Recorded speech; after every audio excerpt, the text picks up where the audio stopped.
प्यारे बच्चों, आप सभी को नमस्कार। इस वाले वीडियो में हम चैप्टर 3 का दीर्घ उत्तरीय प्रश्न को देखने वाले हैं। इसमें आपका क्वेश्चन नंबर 1 में बोल रहा है, संश्लेषित तंतु से क्या समझते हैं? दो संश्लेषित तंतु के नाम तथा प्रत्येक के तीन उपयोग को बताएं।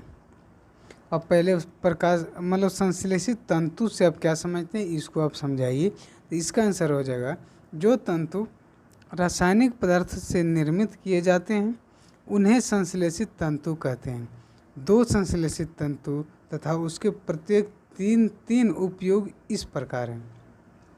पहला नायलॉन, दूसरा रियोन। तो पहले नेक्स्ट देखेंगे।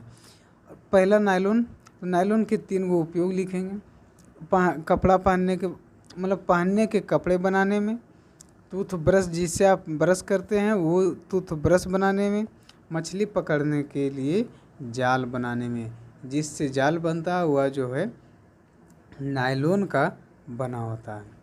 दूसरा रियोन रेशा। तो रियोन रेशा किस में उपयोग किया जाता है? उपयोग तो बहुत चीज़ में किया जाता है, लेकिन यहाँ पे 3 ही लिखना है तो 3 लिख देंगे। वस्त्र बनाने में, बिस्तर के चादर बनाने में, कालीन बनाने में रियोन का उपयोग किया जाता है। नेक्स्ट 2 नंबर, नायलॉन के मुख्य उपयोग बताएं। अब प्रयोग द्वारा दर्शाएं कि नायलॉन धागा इस्पात के तार से भी ज़्यादा सबल होता है। सबल मतलब मजबूत होता है। तो आप पहले नायलॉन के मुख्य उपयोग बताएं। नायलॉन का मुख्य उपयोग रस्सियाँ, टूथब्रश, वस्त्रों, मोजों इत्यादि में होता है। नायलॉन धागा इस्पात के तार से भी अधिक सबल होता है। इसे दर्शाने के लिए प्रयोग कर सकते हैं। यहाँ पे जो फिगर दिख रहा है, इस फिगर के माध्यम से हम नायलॉन धागा का मजबूती का पता लगा सकते हैं कि इस्पात तार से ज़्यादा मजबूत नायलॉन की धागा होती है। तो चलिए स्टार्ट करते हैं।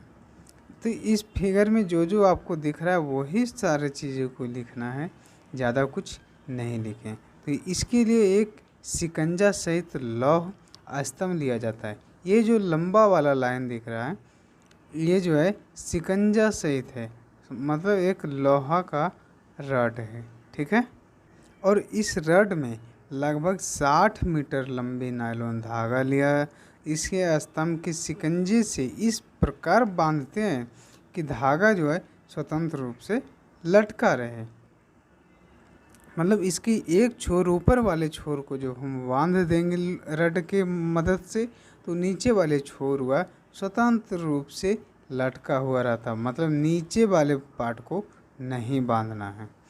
इसके स्वतंत्र सिरे में एक पलरा लटका दिया ताकि यह बाट रखी जा सके। और इस पर जो मजबूती के लिए हम प्रयोग करेंगे तो इसमें भारी सामान रखेंगे तब तो इसका मजबूती का पता चलेगा।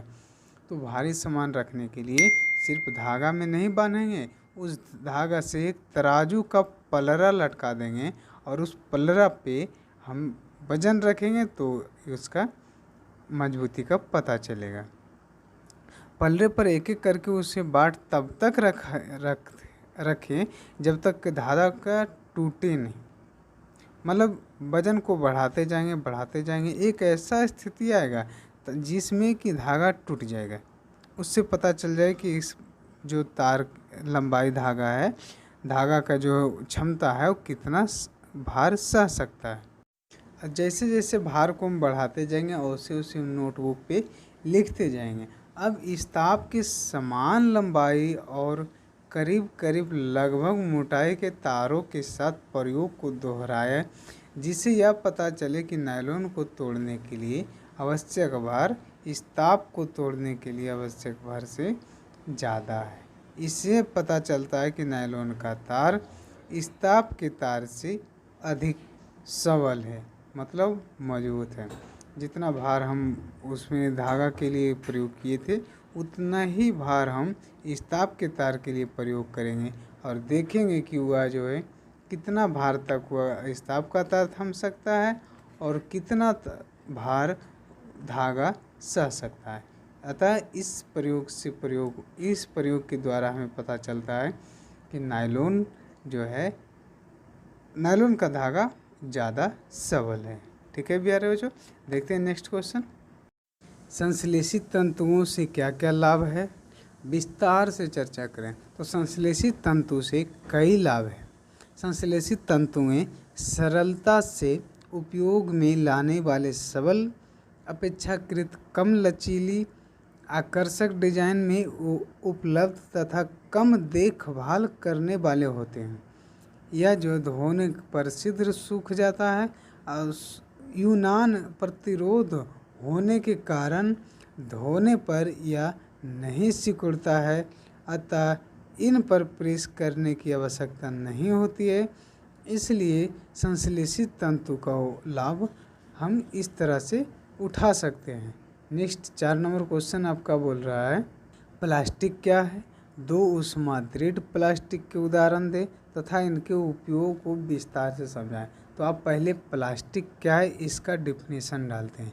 तो इसका आंसर हो जाएगा, प्लास्टिक मानव निर्मित पदार्थ है। यह 2 प्रकार के होता है, थर्मोप्लास्टिक और थर्मोसेटिंग प्लास्टिक। ऊष्मादृढ़ प्लास्टिक, थर्मोसेटिंग के ऊष्मादृढ़ प्लास्टिक कहते हैं। थर्मोसेटिंग प्लास्टिक को थर्मोसेट्स भी कहा जाता है। इसके 2 उदाहरण बेकेलाइट और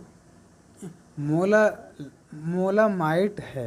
बेकेलाइट का उपयोग विद्युत प्लग, स्विच, टेलीफोन उपकरण के बाहरी ढांचे एवं बिजली के तार सामान बनाने के साथ साथ घरेलू बर्तन का हत्स, मोटर के पार्ट्स आदि बनाने में किया जाता है। मोलामाइट का उपयोग मोजे की ऊपरी परत, बार्सिंग, फर्श का टाइल्स आदि बनाने में किया जाता है। ठीक है प्यारे बच्चों, मिलते हैं नेक्स्ट वीडियो में। तब तक चैनल को अगर सब्सक्राइब नहीं किए हैं तो चैनल को सब्सक्राइब करें।